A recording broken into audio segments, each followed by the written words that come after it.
Guys, yung ating lalagyan ng ilaw, bali pin light. So, yung order nating pin light is meron na siyang kasamang splice connector. Ito lang guys is madali lang natin ilagay. Ayan, plug and play lang siya. So, sa last ng video natin, sa mga video natin guys is napakita ko naman kung paano paglagay nitong splice connector. So, maganda kasi ito guys, pag problema itong ating pin light, madali lang siyang tanggalin. Hindi na natin kailangan mag-splice or kailangan pa natin ng electrical tape. Yun ang kagandahan nito guys. Splice connector. Ayan. So, kakabit na natin guys sa ating ceiling. Ayan.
So ito guys, bali termination na tayo ng ating wiring sa ating mga switch. So pagpaganahin na natin lahat ng ilaw natin guys, kasi ayan, nilagay na natin yung mga ilaw natin. Ayan. So nakabutas na rin tayo. Ayan. Lahat ng ilaw natin guys, paganahin na natin. Ito yung salas natin guys. Ayan. Bali 4 na pin light. Tapos dito naman sa labas, bali 2 pin light guys. Ayan. Tapos dito, ayan, 2 pin light din guys. Ayan. Tapos dito guys, ganun din, may 2 pin light. Tapos yung wall lamp natin. Ayan.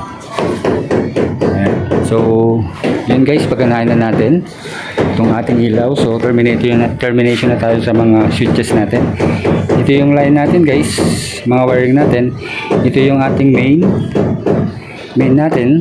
Tapos ito yung extension natin para sa ating isang switch.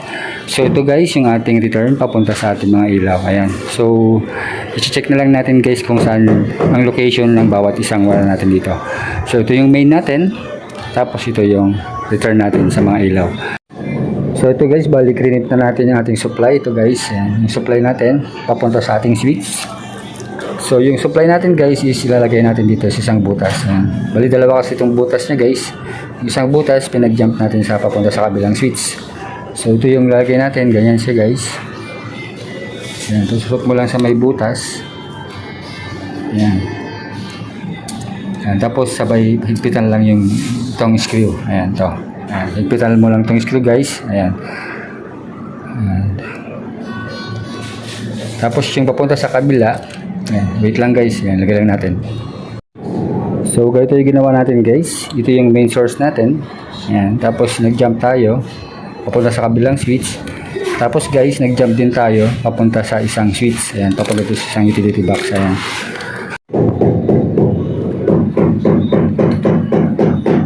So, balik ito guys, yung ginawa natin. Ayan. Ito yung source natin, jumper, papunta dun sa kabilang switch. Ayan. Tapos nag-jump din tayo papunta sa isang switch. Ayan. So, ito yung return natin guys sa ating mga ilaw. So, check lang natin guys kung saan yung location ng bawat isang wire dito. Kung saan po yung trigger natin sa mga ilaw. Ayan. So, lagay ko lang guys. Tapos, testing natin. So, ito guys, nalagay na natin itong ating mga terminal ng ating switch. Ayan. So, ito po ang nangyari. Ayan. Ayan, ito po. Ayan. Bali, apat to guys na trigger ng ating ilaw. So, itong isa guys is ito yung ating center lamp. So, dito siya guys. Ayan. So, wala muna tayong ilalagay. So, standby muna siya. Ayan. So, ito guys, nalagay na natin yung mga switch. Ayan. Ayan, yung switch natin. Ayan. So, check lang natin. Ayan. Ayan yung apat na pin light natin. Ayan. Patayin natin. Ayan. Ayan. Tapos isang switch natin dito. Ayan. Sa labas naman guys. Ayan. Ayan. Tapos itong isang switch natin guys. Ayan. Ito.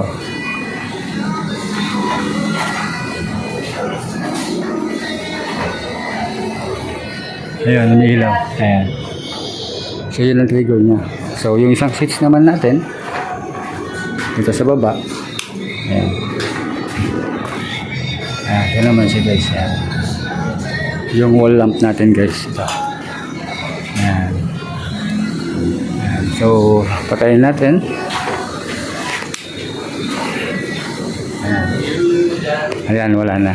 So, ganun lang guys. Kadali pagkabit ng ating switch.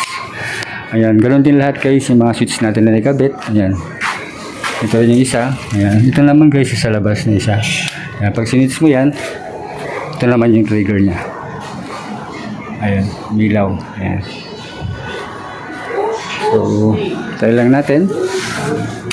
So, dito naman sa CR natin guys. Ganun din yung connection natin dito. Ayan. Ang ginawa ko dito guys is dalawang toggle switch. So, yung isang switch niya guys is para sa ilaw natin. Ayan. Ayan. Tapos yung isang switch guys para sa ating exhaust. Ayan. Ayan.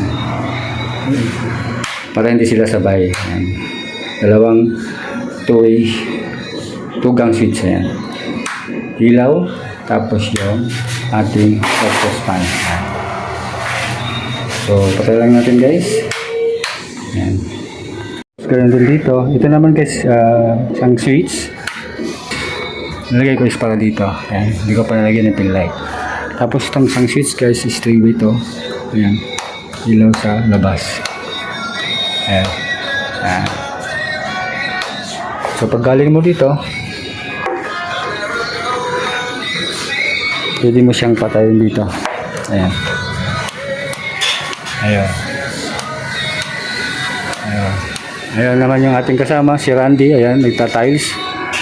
Brad, shout out! Ayan, si Randy. Ayan. Ayos natin. O, yung isang kasama natin is nagtatago. Ayan. Sa yung isang kasama natin. Ano doon? Brad, shout out! Ayan, shout out. Yan si Kyle. Ayan, kasama natin. Tapos guys, yung isang switch natin. Ayan. Ito yung switch natin isa. Ayan. Ayan. So pag galing mo dito sa taas, baba mo. So ito naman yung trigger niya guys. Ayan. Ito yung trigger niya. Ayan. So pag pinatay mo siya, ayan. On, off. Ayan. Ito yung trigger niya siya. So pag akyat mo,